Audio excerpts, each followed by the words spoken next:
May I know who's in this room are still students or not yet working? I'm not a student. So, serious? You're not working? Trust me, it's a very long story. I mean that you are not able to earn money, that's if you're not working. If you are able to earn money, you're working. You can talk to him later. This is a long Yeah. story.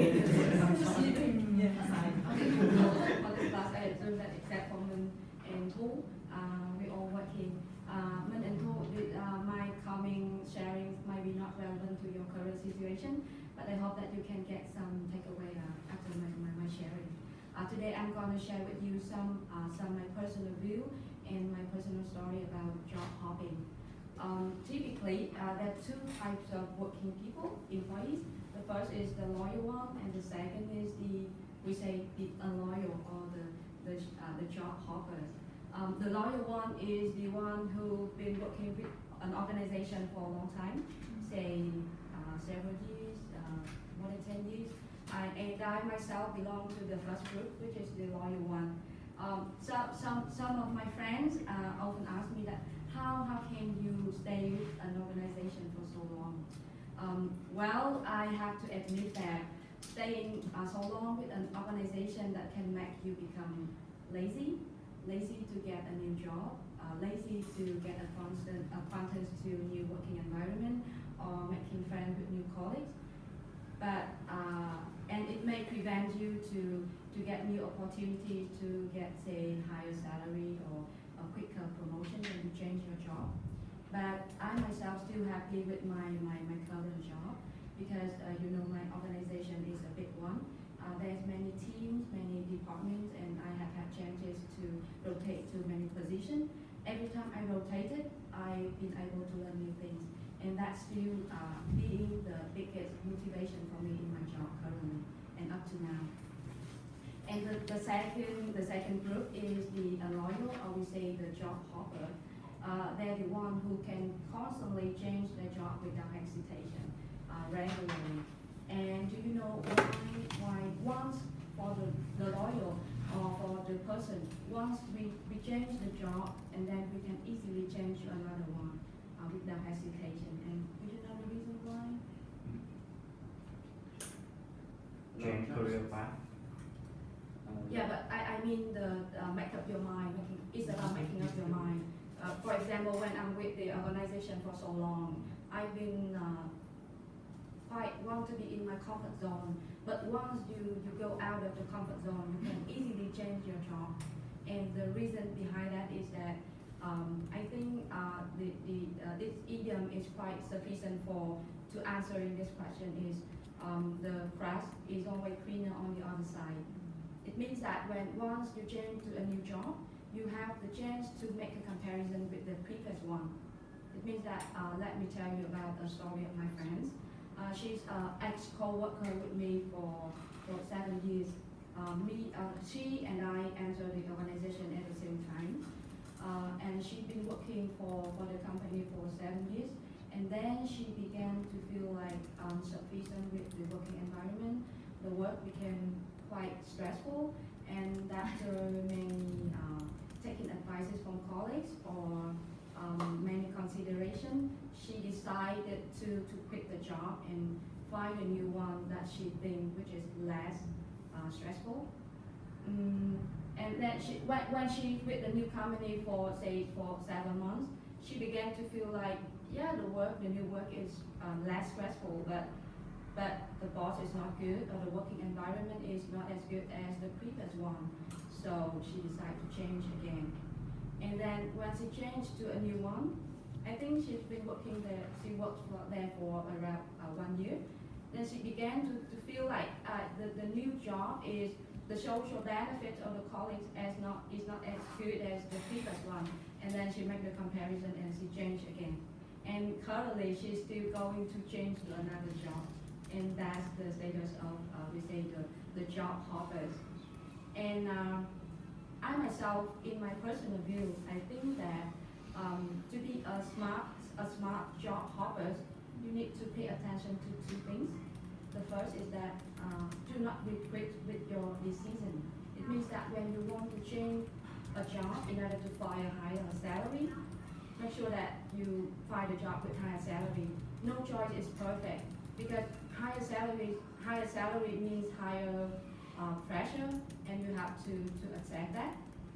The second thing is that make sure that you stay long with the company enough to get new things, to learn new things, to get new experience in your job, and that will help you enrich your resume or stay long with the organization might help the next employer to not to raise any concern over your loyalty with their company.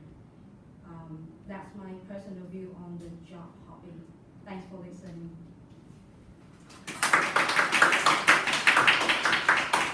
I think some face feel very concerned.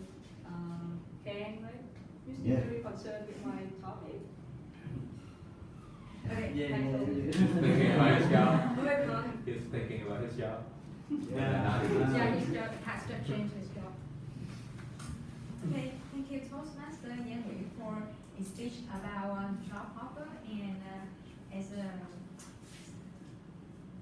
senior student who going to find a job in the future, I think that your tips are very helpful for me, and thank you for that a lot. So anyone want to give her some comments or feedback?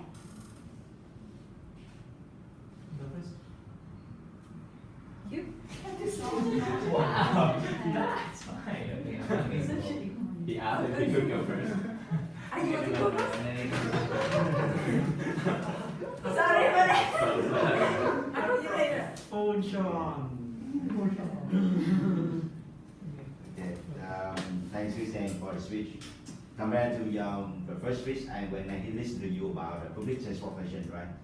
In the first meeting, You were there. yeah, Okay.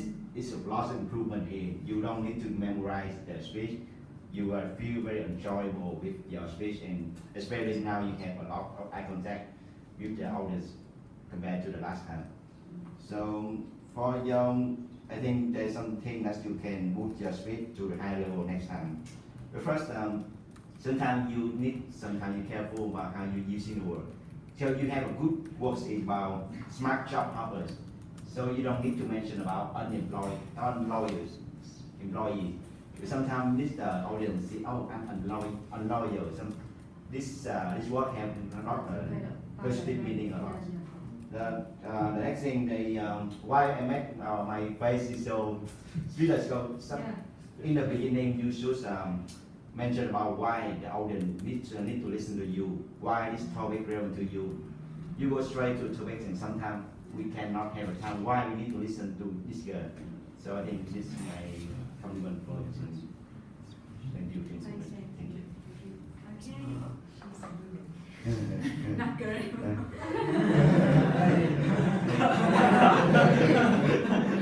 Well, English. Reverend. Not Rabbit. Okay, Mr. Shan. Hi, I really enjoy your tone and the rhythm of this speech. I think the style really suits you, because when the moment you speak up, I feel like this instant engagement that when you say is so calm in your voice, because not many people have that kind of style, and your style really fit with all this motivational speech and inspirational speech. Yeah, I really learned a lot from your speech just now, like personally. To me, you can try to use the word expectations in your speech, which I think it linked straight up with it sum up the whole thing in your presentation. Because you mentioned about work-life balance, and one would change their job because the expectation. It boiled down to expectation. If I expect this company to pay me this amount of money, but then they ask you to work this much, it is a mismatch between your expectation. And a lot of time when, even for yourself, when you can't find a job because of your expectation. So a lot of, oh, I need to find a job within my major, I need to find this job in this company, I want to be heard, I want to be seen, and at the end of the day you realize that, oh, all these things, it just give a mismatch in terms of my expectation. And that's why I think you will quit that job. Yeah. So I think you can use that word in your speech. I like the structure of your speech. Very clear, very calm. Body language is fine. You don't need to do like hand gesture a lot. It's because you want, because of your voice that save you a lot in this speech. One more thing, just take note of your intonation. Yeah, because I think because of the tonal language, Vietnamese is tonal language. So a lot of the time when we speak English, we tend to go down and up. We try to vary our tone by using a tonal in Vietnamese. So let's say you are just now you were mentioning like don't say long enough. So like you put a tone in Vietnam into a word in English. So this for all of you, when you speak English has no tone. They will have stress in the pronunciation, in the word itself. So don't mix up. I mean like sometimes in English we hear people change their voice, but they change the whole sentence, not just that word itself. And don't mix up your tone, and don't mix up the tone in Vietnamese into the stressing in English. Yeah. So after that, thank you so much. Thanks. Thank you. Thank you, Mr. Shan, for very helpful feedback for Toastmaster Nguyen. And now I would like to invite her evaluator, Toastmaster Giang, to come onto the stage. Please give him a big round of applause. Yes, sir. Yeah, yes, sir. Sorry, Giang. Okay.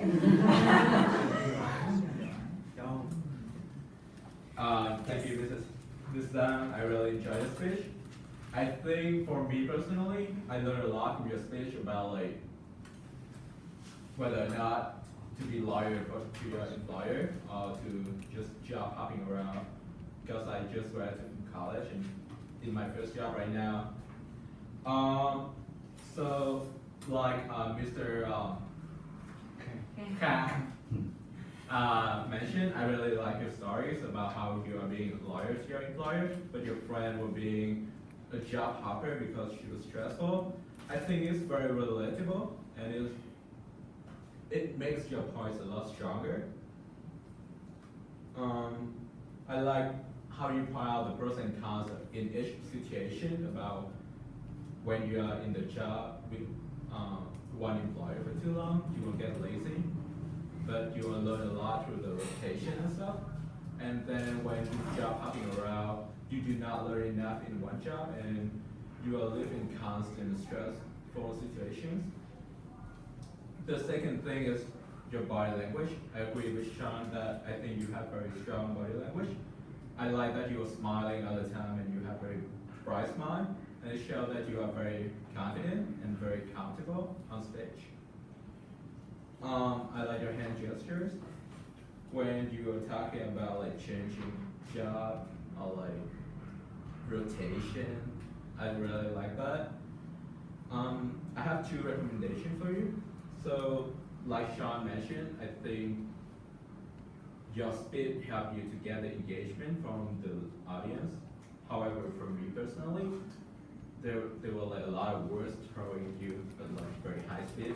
So it's very like, I was a little bit overwhelmed with the speed you were saying. So I guess one thing you can do to improve is to encourage more pauses when you ask the questions.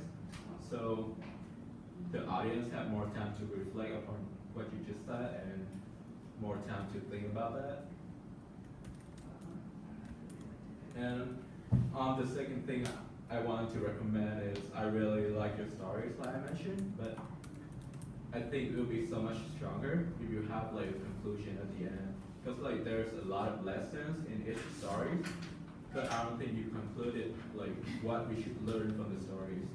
So I think if you make a conclusion after each story, it will bring the point home for each and every one of us.